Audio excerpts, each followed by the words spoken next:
Alexander von Kluck. Alexander Heinrich Rudolph von Kluck, 20 May 1846 – 19 October 1934, was a German general during World War I. Early life. Kluck was born in Munster, Westphalia on 20 May 1846. He was the son of architect Karl von Kluck and his wife Elizabeth née Tiedemann.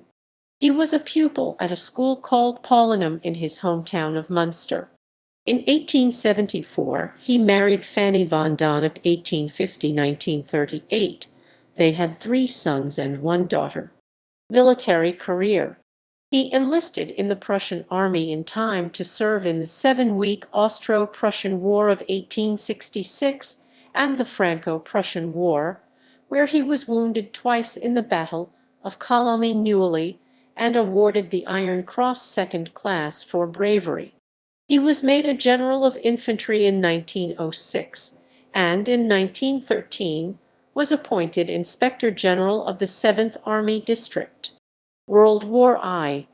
With the outbreak of World War I, Kluck was placed in command of the German First Army. According to the Moltke revisions of the Schlieffen Plan, the First Army was part of the strong right wing and positioned on the outer western edge of the German advance through Belgium and France. This western flank was to advance alongside Karl von Bülow's Second Army to Paris. Upon reaching Paris in concert, the First and Second Armies were to threaten Paris from both the west and east. In his march through Belgium, he instructed his forces to murder hundreds of civilians and burn their villages. After fighting the British at Mons and Le Cateau, the First Army pursued Lannesac's French Fifth Army during the Great Retreat. However, 30 miles from Paris and anticipating an encounter with the French Fifth Army commanded by Lannesac, the cautious Bülow halted his Second Army's advance and ordered Kluck's direct support. Kluck had recently been placed under Bülow's command when the latter was appointed to command the German right wing. Kluck protested this order to Bülow and Moltke, as he preferred to move past Lannesac's left flank, but was overruled and ordered to support Bülow's attack on Lannesac.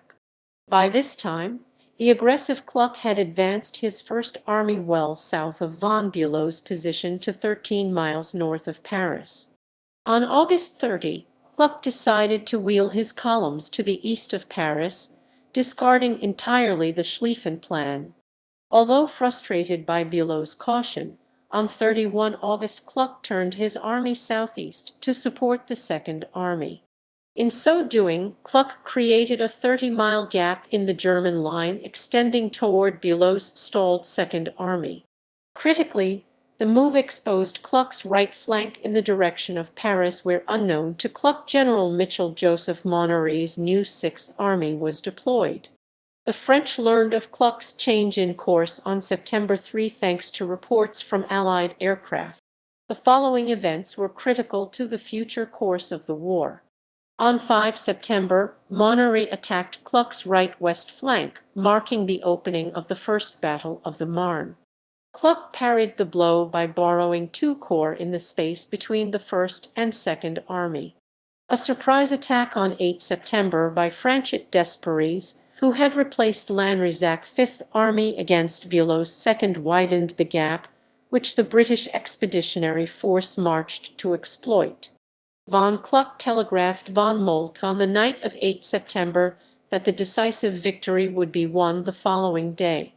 Instead, on 9 September, a representative of the German headquarters, Hensch, considered the situation of Bülow's army as very dangerous and ordered a retreat of all the armies, even though by that time von Kluck had overcome most of his own problems. Ian Sr. dismisses as a myth the claim in the German official history that von Kluck might have triumphed on 9 September.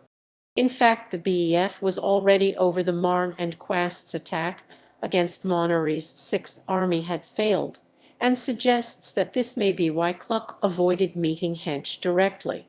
The Germans retreated in good order to positions 40 miles behind the river Aisne. There,